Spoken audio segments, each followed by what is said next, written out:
Welcome everyone to Excel Power Hour, tips and tricks for Excel power users. This is the first monthly webinar, February 2017, and today's February 1st, 2 p.m. Eastern Time. Today's episode is cleaning up data before importing into an accounting system or preparing the data for a report such as a pivot table. Now, sorry about the long title. It's just that contextually, we're going to show you how to do something that could be used for both purposes. I'm cleaning the data because I need to bring it into an accounting system, which is a real practical reason to clean up data or any sort of database system. Or maybe I just want to generate my report straight from Excel and I want to clean up the data for the purposes of getting a good, clean report. In some cases, we have to clean up dates, we have to separate years, we have to separate categories, names, locations, different things that we have to separate out in order to be able to create useful reports for them. So that's kind of what the theme of the overall webinar is going to be, or at least this episode is going to be. So about today's content, the introduction will take more or less 5 minutes. We'll talk about Excel Power Hour. We'll move on to Jeff Lenning, who's our guest speaker. Jeff Lenning is from Excel University. I'll let him introduce himself and kind of talk about everything that he does. And he's going to talk about cleaning generic data. So cleaning and preparing generic data or commonly used data. Then he'll be about 25 minutes. I'll take 20 minutes and I'll do preparing bank data. So I'm going to use a very specific example where I'm going to download all my bank information from Chase. And I'm actually going to clean up bank data to just kind of show you in contrast, cleaning, Jeff will clean up names, last names, stuff like that. And I'm going to clean up weird vendors out of bank statements. And then that'll be about 20 minutes, and then we'll leave it open for Q&A. Now, everybody is welcome to add any questions along the way. I can answer, Jeff can answer. We'll try to answer as much as possible. We'll give you our emails. We'll give you our contact information. You can reach us, obviously, after the fact. All right. So what is Excel Power Hour? First of all, the theme is tips and tricks for Excel power users. Now, some people are not power users or they don't consider themselves to be. And if you're not, the idea is that after a few episodes, you become one. Now, what is going to be the place where we're going to communicate? Well, number one is going to be our webinar series, which most of you are attending live right now. Actually, everybody's attending live, but this is going to be recorded and posted into YouTube. Then we're going to have our website, which is in construction. It will be excelpowerhour.com. And we're going to post the video recording, some of the notes, maybe some templates, whatever we discuss along the way. We'll put it on the website so that could be a resource for you. And we'll open up a blog so people can add comments and questions. And also, we would like for you to continue the conversation in our Facebook group. Just search Excel Power Hour in the Facebook group. Join it. It's brand new. Doesn't have that many members, so you'll be one of the few first ones. Ask your questions there. Post your screenshots. I'll invite Jeff to also be part of the group. And let's all teach each other what we know about Excel. So this webinar series is going to be every first Wednesday of every month at 2 p.m. Eastern. It will be between 30 to 60 minutes long. We're not going to commit to a specific time frame because some topics are long and some topics are short. So it'll be, well, for sure, at least 30 minutes, and for sure, no more than 60. Register once, you have access to all the episodes, you'll get invitation for it. We may have a special episode that we'll create with a sponsored, an application that talks to Excel, some content that's related to Excel, and we'll invite you for it. And of course, you can join or not join, but that's the idea, is that we make this a free webinar, hopefully forever, and then we get developers that develop solutions for Excel people help us promote it and sponsor it by showcasing their products. This is not meant to be for accounting professionals exclusively. This is meant for anybody that uses Excel. So we're not going to provide continuing education credits or C for enrolled agents or whatever. Although I'm an accountant, most of the people I invite are probably going to be accountants. Most of the context will be finance and accounting. We are not going to engage into any continuing education credit. We're just here to share, learn, and have fun. And the topics are going to be Excel or Excel related add-ons. We're going to try not to deviate too much from it. My name is Hector Garcia. I'm a CPA working out of Miami, Florida. I have an accounting, consulting, tax planning, and management consulting firm based out of Miami. I do a lot of QuickBooks and Excel work. And a lot of the techniques that I will be sharing myself will be experiences that I myself have trying to get data from QuickBooks into Excel, from Excel into QuickBooks, or sometimes some other databases or accounting systems.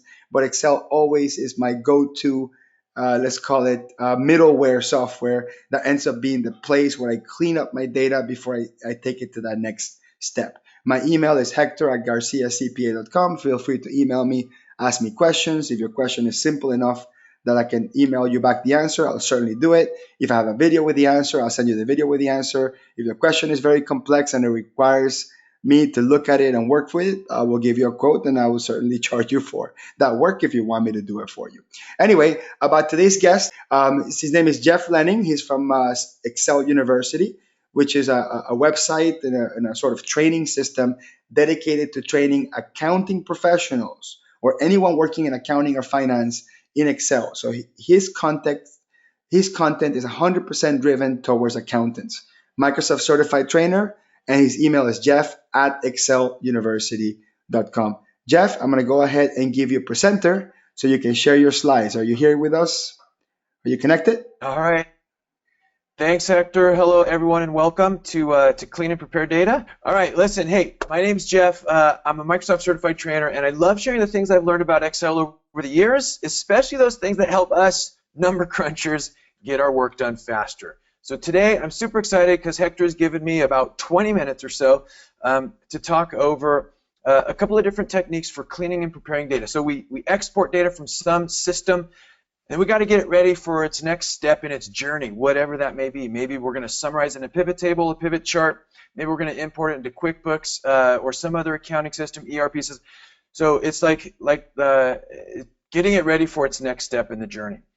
So I'm going to talk about some functions that have been available to Excel users for decades. Okay, so if you're working along in like Excel 2010 or earlier, then these are some of the techniques you can use. Then we're going to look at flash fill, which is a feature that was first introduced with Microsoft 2013 for Windows. So if you have that, then you get this fancy new tool called flash fill. And then I'm also going to talk about what we get to use in Excel 2016 for Windows, built right in a get and transform query. So that is what we're going to do. Now, if you'd like to work along, totally cool. I've put the link there to the download page, exceluniversity.com/xlph. Let me just show you how to navigate there in case you want to grab a copy of the file. And if you're running two monitors and you can have Excel open up on one, that's great. If, however, you just want to kick back and watch, that's totally cool too. But this is where the Excel files are and the handout that accompanies today's session, which is basically a PDF version of the slide deck. All right, so grab this clean Excel file and this PDF, and these represent the materials for the session today. Okay, so I've opened up the Excel file, and now let's say we are using Excel 2010 or earlier.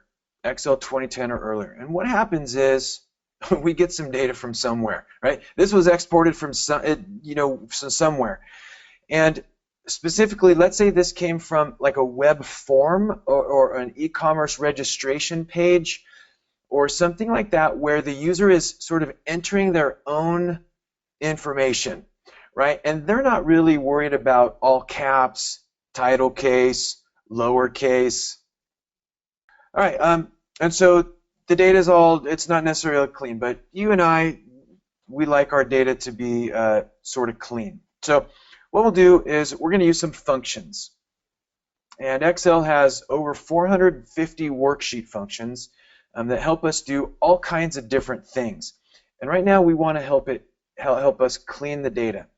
So for the name column, we really want that in what's called proper case, where the first letter of each word is capitalized. So we'll go ahead and go equals proper. And then what's the cell value? So the cell value is in B10. Close the function and enter. All right, and Excel will clean that and put basically title case or proper case, where the first letter of every word is capitalized. Then we need to fill that formula down, and in Excel there's many different ways to accomplish any given sort of task. So one thing we could do is we could click and drag, and that would fill that formula down. That would be fine. Another option is to do the copy paste, where we do a standard, Control C for copy, select the range, Control V for paste. That would be totally fine. Another option available to us is to select the range and use the fill command. And that's over on the home ribbon tab, fill down. Okay, and that would be fine. But another way that's kind of fun is to double click on the fill handle. Double click on the lower right corner of that formula cell. And if I double click that, then Excel is going to push the formula down for me. And it's going to go as far as the adjacent values. All right. And I'm going to try to do all the exercises twice. So I'll come back and do that formula one more time. And now let's say for the city, we also want this to be in proper case. Okay. And so what we can do is we can write the formula again, or we can just fill the formula right. And I'm going to go ahead and click and drag to fill that formula right. And now we've got city. Okay, so that is the function called proper. Now for state, we want something different, right? We want everything to be all caps, okay? Not mixed case or lowercase. So to do that, we're going to use a function called upper. So I type in equals upper, select the cell, close the function, and enter. And once again, I can fill that formula down through a variety of ways, either copy paste, or drag the fill handle, or double click the fill handle. And for email, our requirement is what? Lowercase, right? Lowercase. So we need to get all this stuff cleaned up and in all lowercase. So we'll use a function called lower. Lower. Select the cell, close the function, and enter. And we can just push the formula down. Okay? So this is one way to help us clean and prepare this data for its next step in the journey. Right? And so primarily we were talking about text functions, upper, lower, and proper. Let me go ahead and do this exercise one more time. Equals proper. Select the name cell, close the function, enter, and I'm going to double click to push it down. Same thing with city. Proper, city, close the function and enter, and push that formula down. Here we have state, that's going to be upper, and we'll push that down, and email is lower. Select this range and push it down. All right, good. So we've been able to do this for many years, okay, for decades. And so this is one approach. But let's look at something a little more interesting. I'm going to go ahead and move to exercise 2. Okay. And in exercise 2, we have the same basic sort of data, but we want to look at an alternative to formulas. Okay. And this is going to be the flash fill. Right. And flash fill works by sort of detecting a pattern and then extending that pattern down. And to get the pattern, all we do is give Excel kind of the first one. And then Excel will try its best to recognize the pattern and fill that pattern or extend that pattern down. And for some of the basic patterns, Excel is pretty good. But there are some complex patterns that it can't quite pick up on. But for the basics, like first name, we're going to be good. So not only do we want to change the case to proper case, we also actually want to split this, right? So this is a full name column, and we want to split that. And that's a common transformation. That's a common transformation, splitting or combining columns. And a question just came in, can you do all of this in Excel 2010? And the answer is, if you're in 2010, you could do the technique used on exercise 1, but you won't have the ability to work on exercises 2 or 3. Okay, and so, yeah, thanks for the question. Help me clarify that. So for the first name, we give it the first thing, Brandon. So we just type it in. Okay, and notice a couple things. One is we've used the proper case and we've also split it. We just picked the first name and we typed it in. Now what we want Excel to do is detect that pattern and push it down. So the way that we do that is to select the Data Ribbon tab and the Flash Fill button, or if you're a keyboard kind of a person, then your keyboard shortcut is Control E. But anyways, I'll click Flash Fill and let's see if it worked. Yes. Yes, it worked. All right. This is first time that Excel actually has a little bit of artificial intelligence built in. Historically speaking, you have to always write out a formula and explicitly tell Excel what is it that you're trying to do. What the people from Microsoft were able to do is they were able to now take contextually the type of things that you're writing and try to understand what is it that you're trying to pick out of there.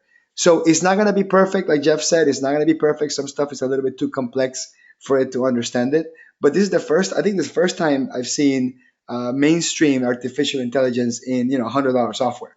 So that's why he acts with that level of excitement, is because it is that exciting. All right, absolutely, absolutely. Hey, thanks, man. No problem. Now here, check this out. We can also do the same thing for the last name. So if the last name is going to be man, and we just flash fill it down, and we got it. So Jeff, when would we use flash fill, and when would we kind of use like formulas? And it's personal preference, but I'll give you my take on it. If this is a one-time project, okay, I'm definitely using flash fill, okay, because it's a manual step, but it goes pretty quick.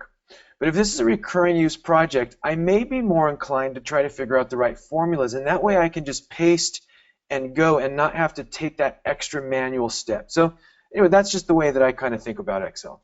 But let's keep pushing ahead. We split the columns. Now, can we use flash fill to combine columns? And the answer is yeah. Let's check it out. 1, 2, 3 Main Street, comma, okay, and then we'll do the city, and then a comma, state, space, zip. Okay, and let me scooch, that's a tech word, let me scooch this over so it's easier to see. And I think we got it, and let's go ahead and flash fill it down, and yes, we got it.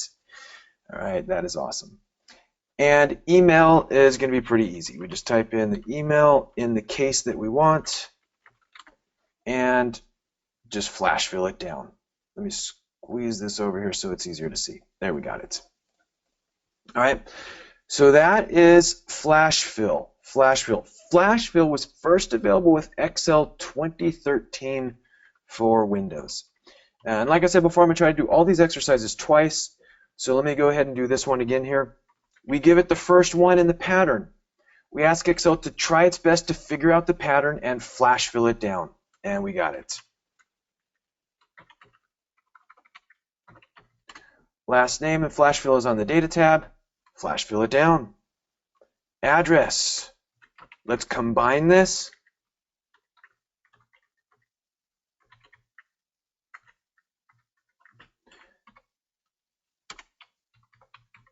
And flash fill it down.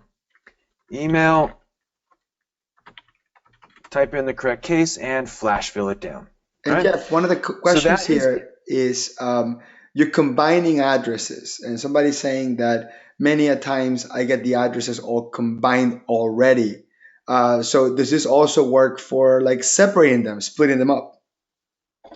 Yes, and so that's kind of the example we did first here, which is splitting. So flash fill is an alternative to concatenation to combine, and it's an alternative to text to columns, which is traditionally how we've been able to split things at, let's say, the comma. Perfect. But I could also split this address using the same basic technique. Perfect. Okay. Thank you. Cool. All right, now for those lucky people in Excel 2016, built right into 2016 is Get and Transform queries. This was formerly available as Power Query, which was a free add-in, but it was a separate download and install. Starting with 2016, it's all just built in. It's in the VBA object model. It is like it's part of Excel, and it feels like a part of Excel. And let me show you how this works. This is a tool that helps us get right? So reaching out to other data sources, like whatever they may be, and transform. So importing stuff from some external data source and then transforming it. What does this transform mean? Well, we just saw examples of some common transformations, splitting and combining column, changing the formatting, but it supports like way more transformations than that, and it can do some crazy stuff. And if time permits, I'm going to do extra credit 1 using a get and transform query to unpivot this summarized data. So let's start with exercise 3 and get warmed up. To send this through a get and transform query, I'm going to start by selecting any cell within the range. And then on the data ribbon tab, I have a new set of commands called get and transform. And we don't have time to fully investigate this, but I do have many blog posts that talk about this. So head to the Excel University blog. I'll show you how to get there here in a second to read more about this. But we can get data from a lot of different places, from workbooks, CSV files, text files, from folders, from all kinds of databases are supported, built right in from the Azure Data Marketplace, from online services like SharePoint, Facebook, Salesforce, and many other sources. So there are many different external data sources that this works with. So what we're going to do now, though, is we're just going to tell Excel that we want to get the data from a table. And when we click From Table, Excel actually tries to convert this ordinary range into a table. So it gives me the dialog box called Create Table. And I click OK. And then Excel launches the query. Sorry, it came up on the other screen for some reason. It launches the query editor. Okay, and this is an amazing interface here, this query editor. And so first of all, it is a query editor, a query. So that means that the original data source is not changed. This is like read only, right? So the original data source, whatever it is unchanged. And so all of these transformations take place within this query editor, and then the results are pasted into Excel. So let's do something similar to what we did, but use a different approach. Here, I'm going to take this name column, and I need to split it. All right, so to do that, I'm going to select the column. I'm going to choose split column, and here I have choices like by delimiter. What's a delimiter? A delimiter is like a character that Excel can use to know where the column breaks are. Or if there's not a delimiter, then we can split it based on a certain number of characters. In our case, there is a delimiter, so we're going to select delimiter. And then Excel displays the split column by delimiter dialog, and it asks me to confirm what the delimiter is. Is it a comma? Is it a colon? An equal sign? A custom? A fixed width? So we have all kinds of fun choices. I'm going to go with comma. And now this split, these radio buttons here are really interesting. Okay, to me at least. But check it out. At the leftmost delimiter, okay, so that sounds pretty obvious. So we can just split it at the first delimiter. At the rightmost delimiter, inside of Excel, there's not a very convenient way to just get the last piece. Like if you have QuickBooks accounts with sub-accounts, and some accounts have no sub-accounts, some have 1 or 2 or 3 sub-accounts, getting that last, the lowest level account is kind of really tricky. But now it makes it really easy because we can just get the last delimiter. Or I could say split it at every comma. So I have some fun choices and advanced options. For now, I'll go with leftmost delimiter and click OK.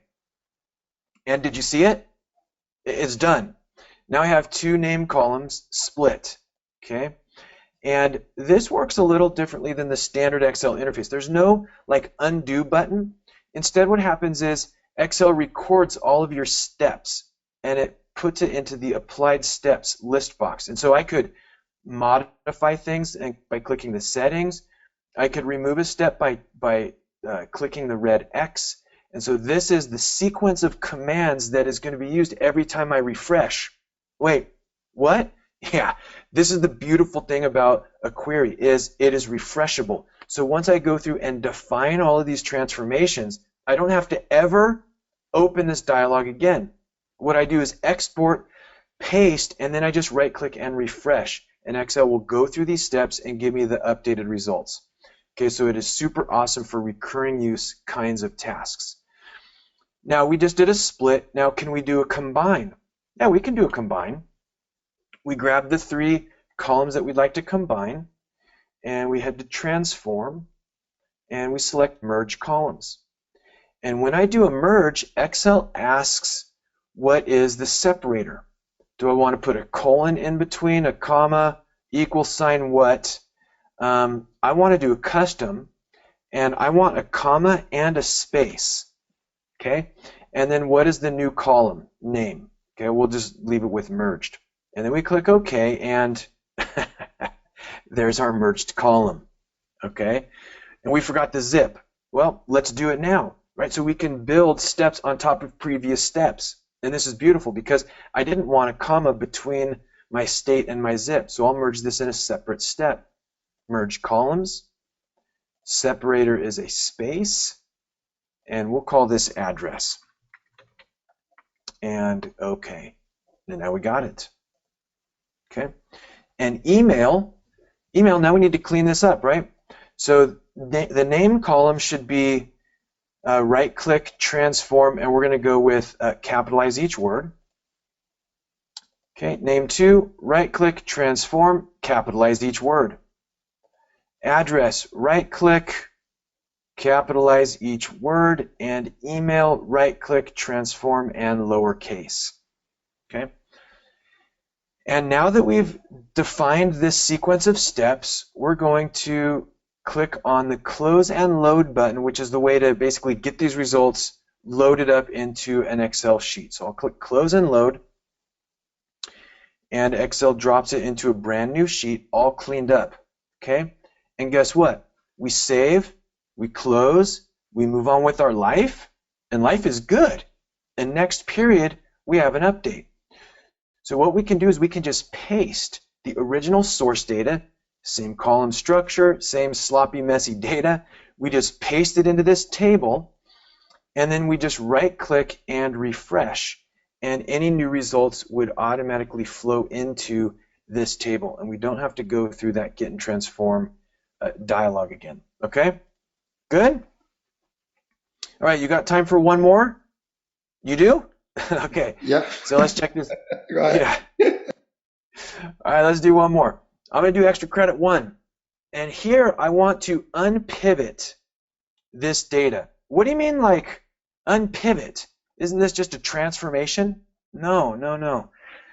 Unpivot is like, if you're familiar with the pivot table, okay, what does that mean? It means taking tabular data, like where there's one amount column, and when you create a pivot table, you kind of summarize it, and you can create 3 columns from that one amount column based on like the department, right? So I want to unwind this. I want to sort of unpivot it. And so it's not just as easy as doing a transfer, like a copy, you know, paste special, transpose, right? It's not that.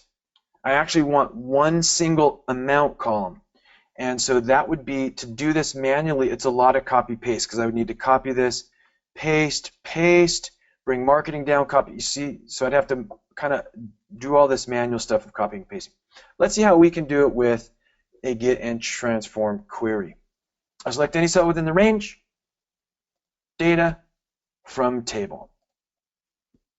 Excel displays the create table dialog box. I click OK.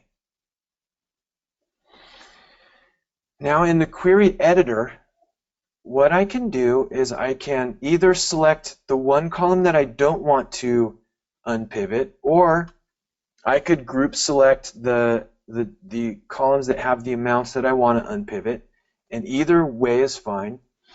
And then I go to transform unpivot columns, and you see I could unpivot the selected columns, or I could unpivot like all the other columns. So you could work it either way. In this case, I want to unpivot the other columns. So I select that, and yeah, it's done. It's done. And then I click home, close and load, and now we've got it. So when my data comes to me like this, right, from an export, from a client, from a vendor, from a data system, from an export, okay, and I need it like this, that just becomes a single right click and refresh. All right, and that is some ways that we've been able to clean data over the years. Starting in 2010, we could use functions. Starting with 2013, we could use flash fill, and 2016 comes built in with get and transform queries, okay, which change everything. So let me show you how to get to the blog, and it has a narrative of everything that we just covered, okay? Let me go ahead and head back here, and let me take you to a couple of resources, okay?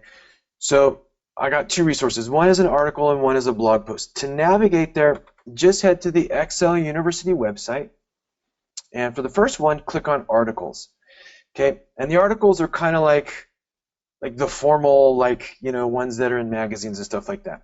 So the one that I'm looking for here is called Get and Transform. And if you click on this, this is going to give you a basic 101 introduction to the features. And it will take you through a walkthrough. There's a sample workbook in case you want to practice. But feel free to bookmark this or just come back and refer to it anytime. Or maybe you're on Excel 2010, and when you get to 2016, you remember Jeff talked about something about a get and transform something. Hey, you've got this write-up that talks about what we just covered. Okay, and the other thing is by clicking on blog, this is going to take you to sort of the informal articles that I do. And I do 2 to 3 a month.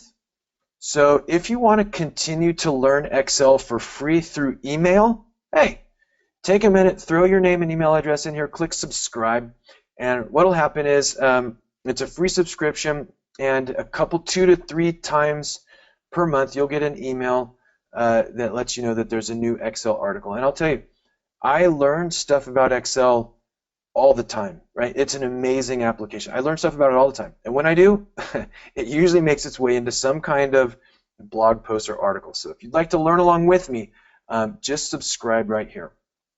Okay, now if we scroll down to sort of the bottom of this page, there's going to start a series of Get and Transform blog posts, right? Get and Transform, how we can use it as an alternative to copy and paste append. The next one is Get and Transform, an alternative to VLOOKUP list comparisons. So it's like there's these old ways we've been doing things, and now these posts focus on the new way of doing things. Get and Transform, an alternative to finding the last delimiter with formulas. Get and Transform, an alternative to Excel's web browser. Excel has a web browser? Yeah, it does. I'm telling you, man, it's the only program you need. Get and Transform, an alternative to manually flattening data, an alternative to reformat macros. So this is the one I wanted to draw your attention to, an alternative to reformat macros. And this takes you through everything that we just did.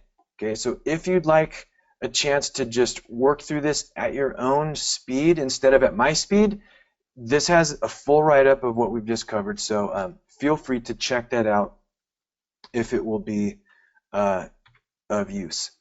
All right, and I'll tell you this, if you would like to go deeper in Excel, I've got a great discount, a great opportunity. If you think or if you feel like there's got to be a faster way of doing things, but you just don't have time to figure it out, I've got a great invitation for you to the Excel University system. It's an online training platform. Work at your own pace. Volumes 1 and 2 count for 20 CPE credits in case you need them.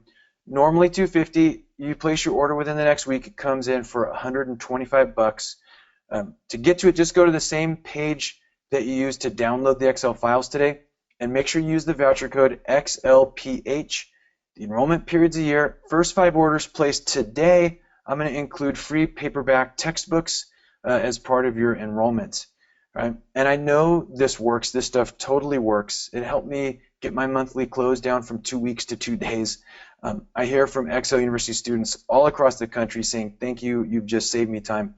But if for whatever reason, like you find that this system doesn't work for you to teach you Excel and learn how to save time, no worries. I will give you a full refund, 30 days, no questions asked, no problem at all. So anyways, that's my time. That's been my 20-25 minutes. Thank you for joining me. Hit me up on LinkedIn. I would love to stay connected with you. Be sure to subscribe to the blog. and hit me up with any questions. I'm happy to help. Thanks a lot, Hector. Appreciate you having me here, man. Perfect. Thank you very much, Jeff. You're a rock star at this Excel stuff as usual. Always learn something new with you. And I'll make a recommendation. I don't sell any Excel training programs or anything like that. So, the only one that I would recommend to get if you're an accounting professional or do this type of work, like this accounting sort of cleanup work, I bet you that you'll get a lot from Jeff's program. So I'll put the link down there in the chat that you can download the activity book, which is basically the same template that he used, and that would have a link to purchase it with a voucher code and the discount, etc., etc. Thank you, Jeff. Stick around if you want to answer some of the questions. I think there were some people asking some direct questions to you, so maybe you can answer those before you dock out. All Sounds right. good. Thanks, man. All right, awesome, man. So let me do my part now. So I'm gonna make my screen. Let me make my screen the presenter, and you should now be able to see my screen. So that's the website, excel-university.com/excelph for Jeff stuff. Now, I'm going to do a little bit different approach. I'm going to talk about cleaning up bank data. And cleaning up bank data, it's with the context that I can go into my bank, right? Chase.com, bankofamerica.com, Wells Fargo, whatever, and that it actually allows me to download a CSV file. In some cases, they allow you to download an actual Excel file or like a tab delimited file. Those will all work as long as it's in text format and you can open it in a spreadsheet. You will be good to go. So in this case, I'm showing you the actual screenshot of the Excel, the CSV export, which is pretty much comma delimited values, which allows me to open it in Excel. So let me close down this presentation here and go to my screen with Excel. So let me zoom this in. I'm going to put in about 125% zoom. Just want to make sure that you don't miss a beat here. All right. So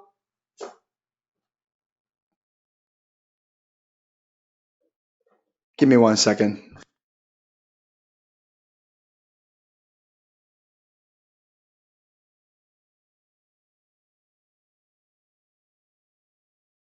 Whoops, I had some issues with my microphone.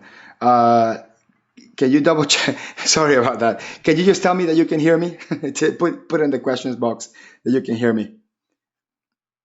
Can you say yes? Okay, perfect. Sorry about that. All right, sorry about that. Okay, so hopefully no more issues. All right, so I'm gonna take all my data here, and notice I clicked on the little box that's left of the A and on top of the 1, and that's basically a select all button. I can also, if I'm clicking anywhere on the screen, I can hit Control A, and that would also be a select all. And the reason why I want to do that is after I select all, I kind of want to double click on the little line between column A and column B, because what happens is if I have the entire Excel file selected and I double click on any of the rows or any of the columns, what this is going to do is this is going to auto resize. Again, let me just go back for a second and I'm going to double click again. So I'm going to go ahead and double click, and that is going to expand.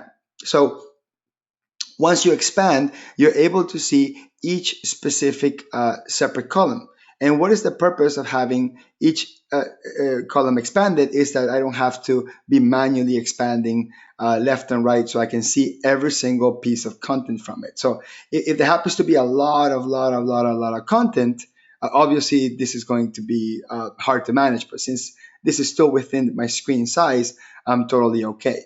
Now, what I want to do is, and it's kind of going to be the focus is this, I'm going to separate the data from this column from the post date, and I'm also going to separate data from the description date. I'm also going to split up debits and credits based on whether they're positive or negative. So there'll be a lot of sort of cleanup and preparation at this stage. So the first thing I'm going to do is I'm going to insert a column, and I'm going to go ahead and duplicate the contents of this description. Normally what I do, if I'm going to modify the original source of anything, I duplicate it first, and I duplicate it as values. Why? Because maybe if I screw up and along the way I hit a button by mistake, or I want to see what the original text was before I cleaned it, I have it there. But on this one, I can just make this column really small. So that's just there for peace of mind to let me know that the original text was there. So under this column that I'm going to modify, I'm going to call it cleaned up data. I'm going to call it cleaned up data. And then under this column, just to kind of be consistent here, I'm going to call this original data. Perfect. And I'm going to go ahead and make this really small, or I can just right click and hide. That will work just as well. So the next step I'm going to do, now I got that data duplicated, I'm also going to insert a new column next to the date, and I'm going to insert one more. And what I'm going to do is I'm going to have Excel reinterpret this date as text. So I'm going to call this year, and the next column I'm going to call it month. So what I want to do is I want Excel to extrapolate the year from this date. So the way I do this, I click on equals, and then I put year, and then I basically select what they call the serial number, which is hopefully how Excel detects that as a date field. So as long as it's a date field, it will detect it. Let's just double check to see if it'll do it, and yes, it did. Now the problem is that this is formatted as date, so I just have to reformat this as just regular formatting. So change this to general formatting, and it will change it to the interpretation of that year. So again, what was the formula? I typed equals year. So again, that was equals year. And then I went ahead and selected the field that had the date, close the parentheses, and press enter. And I made sure that this one is not formatted as date. This one has to be formatted as general. Okay, really, really important. And the next thing, I'm going to do the same thing, and then you can pretty much know where I'm going with this. I'm going to hit month, right? So that's the formula, equals month, select the date, and close it. And trust me, this is going to be really important for pivot table. Okay, now this represents the month is being represented in a number, which is kind of the challenge. So whenever the date's represented in a number, I may want to keep it as a number. That's possible, or I may want to convert it to a text. So I want to show you with another column how we convert that to a text. So the way I would do that, it would be, and I'm going to call this month text, and the other one I'm going to call it month number. And trust me, when I'm doing pivot tables or importing data, this stuff comes in really handy. So let's do a month text, and I'm going to hit equal. But this time around, I'm going to type the word text. So it's not going to be the word month. It's going to be the word text. I'm going to open the parentheses, select the value, and then I'm going to say, how do I want to format this text? So I'm going to put, and this is kind of the tricky part. You kind of have to know this. I'm going to put quotes, and then I'm going to put M quote. So I do quote quote, press enter, and it will literally type the word Jan. Now, if I put word M, 4 letters, it spells out the word January. If I put quote just 2 M's, I get the 01, and then if I get quote just 1 M, I get the 1, which is the same result as month. That's kind of an interesting thing. So I'm going to put the 4 M's because I want to spell out the entire year. So I'm going to select all this content. I'm going to double click on the bottom right corner of what I selected, double click on that area, and this is going to repeat all the way down. And notice I have quite a few transactions here. I have about 250 transactions, so that actually brought in all the data like that. And again, this is really, really important when importing data, when creating reports, that sort of thing. All right, good. So now I got my clean type. I got my post date. I can actually hide my post date because I'm not going to be working with dates anymore. I'm going to sort of just going to be focused on the month. I don't want to see the numbers. So I'm just going to close that as well and click on hide. So then I'm just looking at year and month, and you start seeing, how what type of stuff I can be doing with this information. Now let's do something else. Let's go ahead and separate the debits and credits. Okay, so I can do this multiple approaches. There's actually more than one way to achieve this. Now I'm going to make the font even bigger just because I'm about to get into a little bit deeper, hairier formula, which is dealing with if. So I'm going to show you what I'm going to do. So I have here 2 columns next to amount. I have 2 blank columns, And I'm going to separate debits and credits here. So let me start here with debit and then go to credit. And normally in accounting or finance, we put debit on the left and credit on the right. That's just kind of how we do it. So I'm going to say equals. And then there's two ways to do this. I'm going to show you both ways. I'm going to say if this column equals to, quote, credit. So if this equals credit, comma, give me the positive version of this. So I actually don't even have to put any formulas to this because this number is always positive.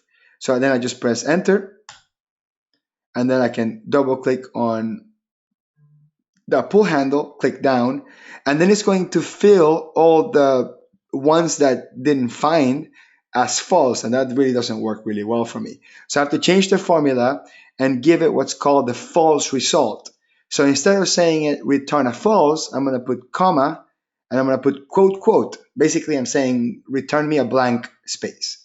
Close the parentheses, press enter, and then click, drag it down, and that's going to only take the items that say credit and copy them here. Now I can do the same thing, the formula on this side, and by the way, this was the debit column, so obviously I made a mistake here. So let me just change this to debit, okay? And click and drag that again. And then, however, because the debit, I don't want it to be as a negative, then I would have to change that formula a little bit. So the way I would change that formula is, I would say, hey, give me the negative version of it. So convert it from negative to positive. You can also, instead of doing give me the negative version of it, I can say give me the absolute value version of it, which is always going to be a positive number. So I can say, instead of returning H5, give me the absolute value of H5. So that's an ABS formula. Or I can do the negative version of it, which will give me the same result. So by doing that, that is going to go ahead and convert that into a positive number. So it will work the same way on the credit side, where I would do equals if this type is the same thing, and I can even use the heading to do so. So if I can say this type is the same thing as my heading, which actually contains words that match, then return the absolute value, which is ABS, right, of my amount, close parentheses, comma, and then obviously the result of that is going to be quote, quote, which is basically going to give me blank information. So I press enter, and that's going to return that. Now, before I click and drag, this is going to be an issue because when I click and drag, notice that if I pull up this formula, this is targeting that column or that cell immediately above from it because we didn't lock it. We were supposed to lock this in. So what we're supposed to do is something called an absolute reference. Okay. So what I want to do is when I click and drag this and duplicate this formula down, I want this this formula that's asking for this credit, which is J1, to be stuck there. I don't want it to be able to move down as I click and drag that formula down. So in order to do that, I'm going to add some dollar signs to the left of the J and the left of the 1. And I know that's it feels kind of a strange thing. And there's a keyboard shortcut for that. That's F4. So if you press F4 on your keyboard on a PC, this is going to automatically add those dollar signs to it. But what those dollar signs do is that they lock in the formula. So when I double click on that pull handle to then have that formula duplicate down, anytime that I click on that formula, you see that it's always recalling that J1. So that's actually a really important component of it. Now, I'm going to go ahead and clear this whole thing because I'm going to use what is obviously a much easier approach. So I'm going to go ahead and just clear all these contents here. And because if I look at the amounts and I see that there's pretty much positives and negatives already because I'm lucky that my bank downloads it that way. And then you may want to be careful because some banks will bring in all the data in absolute numbers, and you would have to convert them based on the type. In this case, the bank is bringing positives and negatives the right way. So the way I do an if formula, I just use a much easier, which I say equals, and then I say if this number is less than 0, which in this case would be a debit, right? or a credit in this case, whatever, depending on the context, right? If we're talking about a bank or a credit card, debits and credits may be mixed in together. So in this case, let's just say that for this particular case, credits are positives and debits are negatives, which in accounting is kind of the opposite. But let's just say that's the case. I'm going to say equals if the number is less than zero. So it's just very easy. If this number is less than zero, then go ahead and give me the absolute value of that number. And again, absolute value is a positive number no matter what. So give me the positive version if it's positive, or give it to me positive if it's positive. So I'm going to say if it's less than zero, give me the absolute value of that number. And then the false result is that last comma, quote, quote. That way it brings in a blank. So I'll press enter. And let me see, did I miss something in the formula? Oh, of course, I was supposed to put if. so, so if that H2 is less than zero, give me the absolute value. Otherwise, give me a blank. So I'll press enter, then click and drag, and then you see that comes up. And then what I can do is I can just take that same formula. I'm going to copy it. So I'm just going to select it, copy it.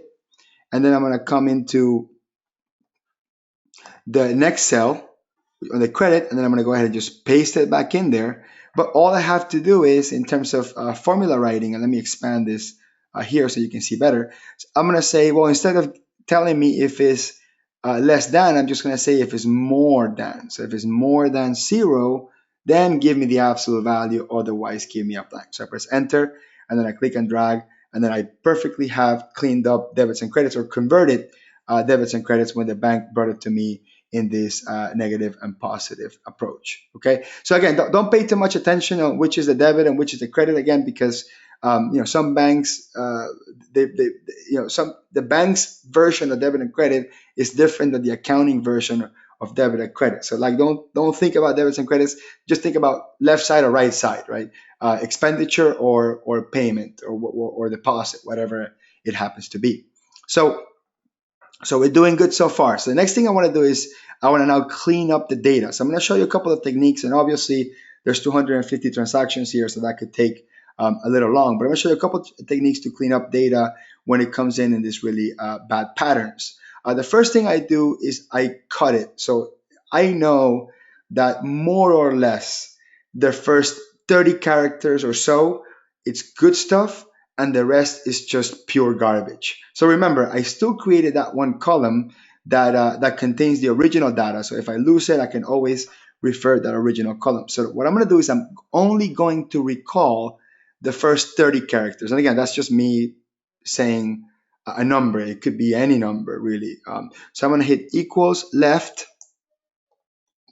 open parentheses, and say, I want the left of, in this case, G2, but I only want the first 30 characters. So I'm going to put left G2, comma 30. If you want 40, 50 characters, obviously you just change that number. So then I press enter, and then I'm going to show you that basically is going to cut off at that B. And obviously that's still not fully cleaned up, but it's there. So I'm going to click and drag that down, and then we'll see I get a little bit of a cleanup of the data. It's not perfect yet, but we're getting there. Okay, so what I can do is I'm gonna let this formula be. So I'm not gonna copy and paste values yet, and then I'm gonna look for patterns. So I'm gonna look for patterns here on the G side to say, hey, what patterns kind of repeat themselves? Well, one of the patterns that repeats itself is a lot of these transactions have dates in them. Yeah, so I'm definitely want to get rid of anything that has a date in it. Now, I don't know of a way that I can tell Excel get rid of dates. But what I can do is I can say, hey, if the information looks like this, get rid of it. So let's look for patterns. What do we have here? Well, we have a space, we have two numbers, we have a slash, two numbers, and a space. So I can use a find and replace to just get rid of dates real quick. So I'm gonna hit the entire column, hit Control F on the keyboard, which will open my find and replace, and then I'm gonna click on replace. And then I'm going to say, okay, what am I looking for? So I'm looking for question mark, slash, question mark, question mark. Now it's hard to see here just because everything's really small, but I'm going to go ahead and just make sure that I add a space at the beginning, a space at the end, to just make sure that we don't grab maybe some vendor's name that had a slash somewhere in the middle. So that's the pattern that we're looking for. And what are we going to replace it with? Nothing. We're going to basically get rid of it. So I'm going to click here where it says replace all, and that is going to get rid of all of my dates. Okay. Now in some cases, for example, it didn't get rid of this one. So let me go ahead and try this one again. So I'm going to hit Control F, and I'm going to replace question mark slash question mark, replace with nothing, replace all. That finished getting rid of the last couple of ones. Now there's a couple of other patterns here. Like for example, notice that there's all these extra numbers and then the letter CCD and then ID and then column and then all this stuff, but it looks like it's repeating itself over and over. So what I'm going to do is I'm going to grab that entire string. Notice I grab the entire string, hit copy, select the entire column, Control F, replace, find the entire screen, right? The entire string, and replace with nothing, replace all. You got rid of 82 replacements. And it's not perfect, but you're going to go little by little and start cleaning that up. And what's nice is as you go into my column that only has the first 30 characters, you're going to have much more cleaner data. So let's say, for example, we stop there. Okay, that's as much as we're going to do. So we're going to select the column F, copy it, and then we're going to paste on top of it, but we're going to do something called paste special. And we're going to paste special values. So we're going to paste special values. And by the way, that has a shortcut. That's Control Alt V. So Control Alt V is the equivalent of right click, paste special values. So let me do it again. Copy it, right click, paste special values, which you can access by hitting Control Alt V. It will open paste special. And then you go values, okay, and that basically gets rid of the formulation and it just brings in the raw data in there. Now, the new thing I want to do is I'm going to open one more column because I'm going to clean this up kind of in steps. I'm going to hit equals and I'm going to do trim. So I'm going to do trim, and what trim does, it gets rid of all extra spaces. So leading spaces, double spaces, extra spaces, gets rid of all that stuff. So when I just do a trim, and then I'm going to just show you what that looks like, and then click and select down. That's going to get rid of anything that's, again, leading spaces, double spaces, or extra spaces. So that gets me one more layer of cleanup. Then I'm going to take that same thing. I'm going to copy that column and paste special, and then I went one more layer. So I'm going to go ahead and get rid of columns G and H, which basically had the duplicate. Remember, I still have that original data in there if I ever want to recall it. So I'm basically narrowed down to, let's say, a much leaner version of that data. The next thing I want to do is, and let me just call it cleaned up data. I'm going to select this entire data field by hitting Control A, and that selects the entire column that has data. And then I'm going to hit Control Shift L, which is the same thing as clicking as in data filters, is the same effect. So data filters, Control Shift L will basically enable, again, Control Shift L will enable filters. And what that will do is allow me to do a couple things. One, it allows me to do something called auto sorting, where basically I can just sort by like this, sort Z through A, sort A through Z, and that helps because then after I sort, I can look for patterns. So for example, you see that two American Express ACH payments have one character difference. Look at that, 2 and 7. I have to clean that up. So I'm going to go ahead and get rid of the last two characters, and then I'm just going to click and drag that down and replace it. And it's very important for importing data or for pivoting. It's really important to have consistency. Otherwise, it will look like two different types of transactions. Let's see where other one it's a good opportunity to do so. Let's see. Most of these are now much better cleaned up, and I don't have a lot of repetitive things here. So this is perfect. Actually, look at this online payment with a bunch of numbers. Maybe I don't need this bunch of numbers. I'm just going to put online payment and that's it, because all these numbers really don't mean anything. And I'm going to click and drag that down, and that gives me the next set of pattern. And as I go down, basically, I'm just looking for things that are essentially the same vendor. Like this is perfect. See, same vendor, but it just has an extra character there that is going to cause an issue when I import or pivot. So I'm also going to click and drag the one on top of it. That way it becomes a pattern, and that pretty much that was one set of cleanup, and it really helped to do all those steps before. So then after the data is cleaned up, I'm going to go ahead and hit Control A again, so I select my data field that has information in it, and then I'm going to go into the Insert tab, and then click Pivot Table. Insert Pivot Table. So I'm going to go ahead and click Insert Pivot Table. And again, pivot table, if the data is good enough to go on a pivot table, the data is good enough to be imported. Okay, so I'm going to go ahead and click OK, and that's going to go ahead and open my pivot table field, which, by the way, is actually a pretty simple functionality. A lot of people get intimidated by it. They think it's some sort of advanced function. It actually is not. A pivot table is a very, very easy function. So what I'm going to do is I'm going to go ahead and put type here under filters, and you're going to see what I mean by that. That way I can basically choose whether I want to see checks, debits, or whatever, right? And then I'm going to grab my year, and then I'm going to put it under rows. Again, I grab year under rows, and then I'm going to do month text, put that under year. That way it's organized in that year month fashion. And then I'm going to take my cleaned up data, and I'll make that my next dimension. So I'm going to put that right under month, right? So I'm going to see it by month and then by vendor. And then I'm going to go to debit, and I'm going to bring debit, bringing up to values. And then I'm going to take credit and drag that up to values. So I'm going to see both my debits and credits. And by default in pivot tables, it's going to do a count. So this is just counting total number of transactions. And that could be useful in some cases. I want to know how many. But in this case, most of the times we talk about numbers, right? So we're going to do value field settings, and we're going to change that to sum and hit OK. And the same thing for the credits. Hit the drop down there, click value field settings and sum. And that's going to give me a summary of every single vendor by month. And then if I want to say, look, I only want to see my deposit slip. So I click there, it says deposit slip, and hit OK. That's going to narrow it down to only the transactions that are that category. Or if I want to go to credit and I hit OK, then it shows me only my credits. Or I hit the drop down, I hit debit, and I hit OK. That only shows me my debits. So it's a really, really powerful thing to clean up the data before we do any sort of reporting. That way, this stuff has a logical organization once we do the reporting. So we talked about cleaning up the data before you import or before you report. And I don't want to talk too much about QuickBooks because this is Excel Power Hour, all about Excel.